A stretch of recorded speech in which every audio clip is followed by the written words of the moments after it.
Hello, Aries, Sun, Moon Rising, and Venus Signs. Kamusta kayo? Sana po nasa mabuti kayong kalagayan. Welcome back po sa Star Tarot. Kung bago kayo dito, welcome din kayo. Thank you sa inyong support. I truly appreciate it.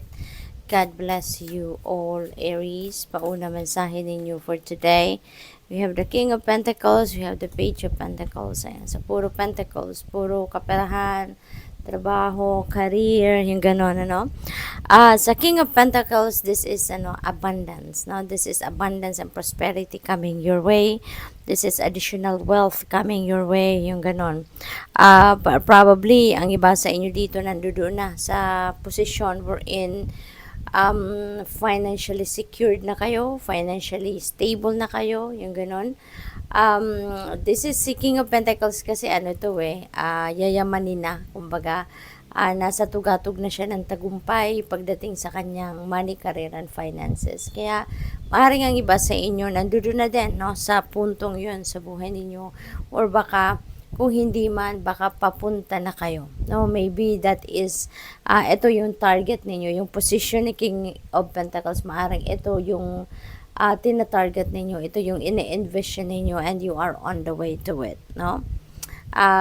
Si King of Pentacles din, this also represents fatherhood. Kaya maaaring ang iba sa inyo, siguro magiging tatay na din, we have Page of Pentacles. Ayan. So, dito sa ngayon, i-display ninyo yung pagiging goal-oriented ninyo, no?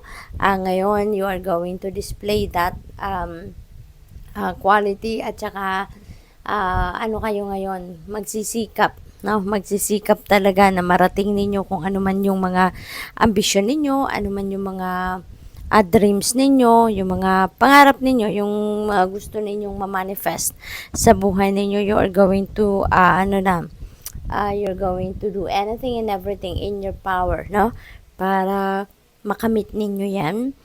This is also about news. This is also about information. So, maaaring meron kayong mga paparating na impormasyon dito, balita, no, that is related sa pagkakaperahan, related sa trabaho, karera, negosyo, investments, mga ganon, no?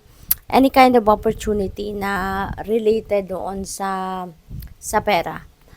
What else? We have Page of Swords in reverse. Ayan. So, parang kayo ngayon, Aries, maraming siguro kayong iniisip, kaya medyo scatterbrained kayo, no? Kayo ngayon, magulo ang isipan, fragmented yung isip ninyo, parang siguro meron din kayong mga impormasyon na natanggap dito or matatanggap dito na magbabother ng inyong kaisipan, Maari din na meron ditong mga chismis kayong ma-receive at maaring yung mga chismis na yan, baka maaapektuhan kayo ng mga chismis na yan in a negative way. What else? We have Ace of Pentacles. Ayan. So, pagdating talaga sa pera, maswerte kayo from Ace to King. Yan, from dulo-dulo kayo, no? So, napakaganda kasi you will start from scratch. Pagdating sa pera, you will start from scratch. Pero, tignan ninyo ang mararating ninyo, diba? The King of Pentacles, magiging matagumpay kayo pagdating sa inyong kaperahang aspeto. So, napakaganda. Ngayon, may mga opportunity kayo talaga to be wealthy. May mga opportunity kayo na dadating sa inyo, financial blessings, no, financial opportunities na maghahatid sa inyo ng prosperity and abundance. Maghahatid sa inyo ng wealth, no? You're going to start something new rito, no? Maaring bagong pagkakaperahan, bagong source of income, no? Bagong source ng inyong pera, ng kayamanan, yung ganon. This is also the start, no? Aries, ng pagkakataon ninyo para makapag-establish na kayo ng inyong financial security and stability for the long term. Mababago nyo na ngayon ang inyong financial stability. Magkakaroon na kayo ng mas matibay ngayon, no, na financial future. Magkakaroon na kayo ng pagbabago sa inyong financial landscape at magiging mas maluwag na kayo sa ngayon. Yung pera ito that could come from various sources, hindi lang ito sa trabaho, hindi lang ito panalo, panalo, maybe sa game of chance, mananalo din kayo kung kayo'y mananaya. At saka, baka meron din magraregalo, magpapamana, yung ganun. What else? We have Five of Pentacles. Ayan. So, siguro diyan kayo nanggagaling, no? Diyan kayo nanggagaling sa sitwasyon na yan. Kaya maraming biyaya ang paparating. They are all about money. Tapos siguro, ito na yung breakthrough ninyo, no? Ito na yung kasagutan dito sa inyong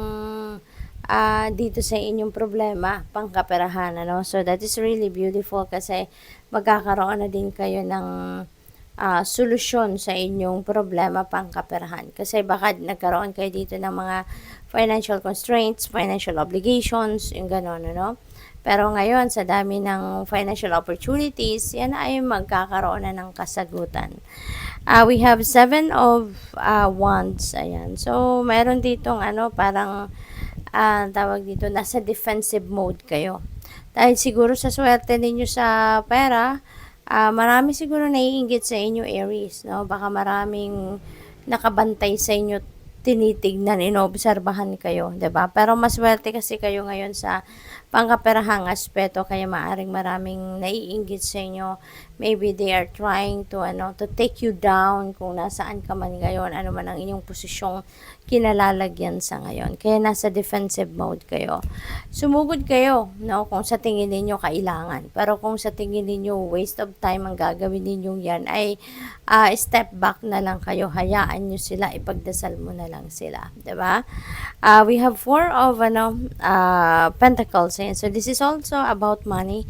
This is reminding you to manage your money wisely. Okay? Lalo-lalo na sa ngayon na maraming pera ang maaaring dumating sa inyo sa ngayon, kaya kailangan ninyong alagaan ang kaperahan na yan. Kailangan ninyong i-manage ng maayos ang kaperahan na yan, ano? Maybe din, ang iba sa inyo talagang magsisave ngayon. Ngayon ang pagkakataon ninyo para mag-ipon, para magkaroon ng maraming pera, no? Mag-ipon para sa future, yung ganon. Or baka meron kayong iniisip na mga big purchase in the future.